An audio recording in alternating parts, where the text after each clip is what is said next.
Hi, I'm Scott Wellcome, and this is the briefing from Emerging Trajectories.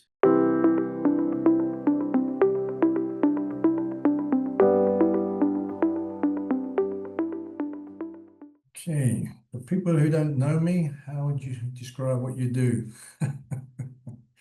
I like to keep that secret to secure my job, but in all seriousness, I guess fundamentally it's to help the business protect itself from the price swings we see in our volatile markets.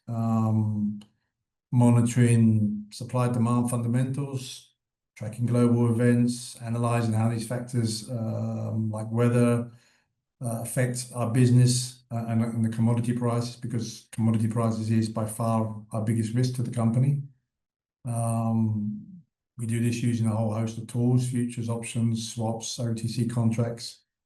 And then I also get involved in the procurement, because at the end of the day, whilst most of our hedging is done via paper derivatives, we are a physical commodity company, and so we need to originate the raw material. So I also assist as and when needed with the group in terms of originating the raw materials we need for our different clients and customers. What are the 3 essential habits that enable you to excel at your job? Discipline and consistency, definitely. You've got to keep doing the digging, the daily routines, checking the prices, checking the markets, supply demand analysis. You've got to keep constantly be doing that because it's changing all the time. In addition, and this is something that I do continually say to anybody, particularly new people coming in, you've got to have a curiosity.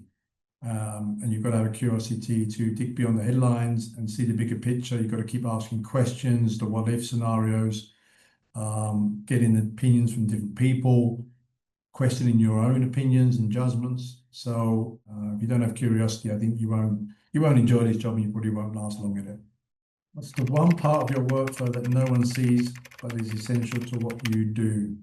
Scenario planning. I think that there's a lot of what ifs that goes into our risk management, because there are at the moment, with so much volatility in the world, there isn't one scenario that you can just cost out. There's a whole host of different scenarios that could happen at any one time, and you need to have a plan for what if this happens, what if that happens. And I think that's a lot of the underlying work that maybe doesn't get shown, but it's definitely going on every minute of the day, because there's so much uncertainty and so much volatility in our world today.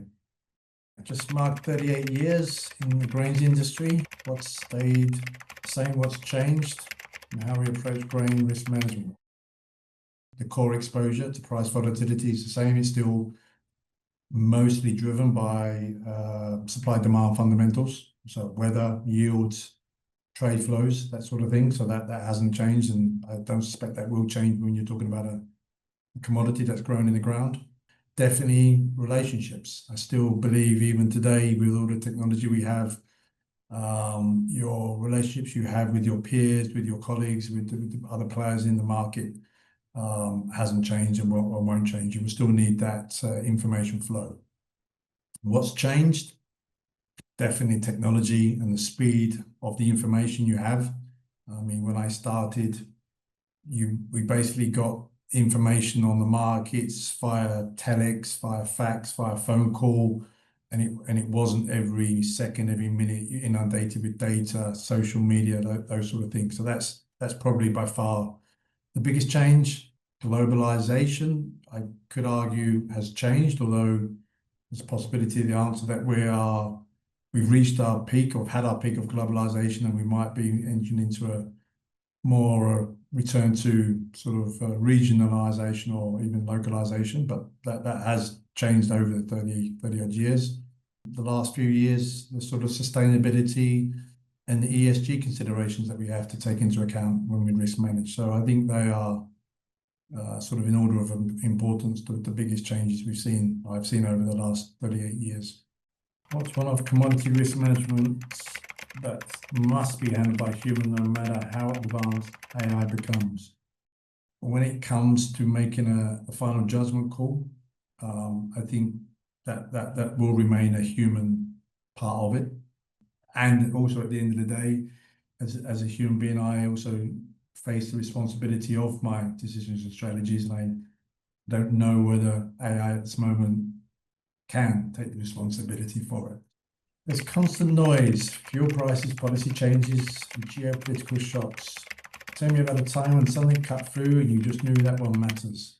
Without doubt, the start of the Ukraine conflict that broke out in February 2022, that's probably the biggest shock of the last 5 years and one of the biggest that I've seen in my time in the trade.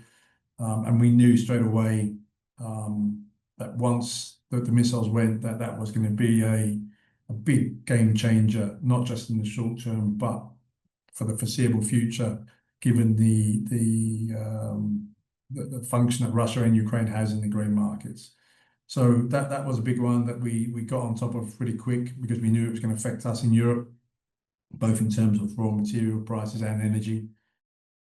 How has emerging trajectories helped you connect dots or see risk in a new way?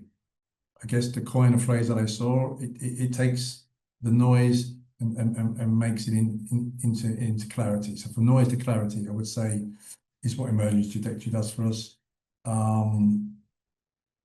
Because there's so many different markets that have an effect on us, and trying to follow each one in isolation manually is almost an impossible job these days. And so the technology and the speed and the accuracy that emerging trajectories technology brings to us in a granular and now a localized level for us, it's been a real game changer the last 9 months or so that we've been using it.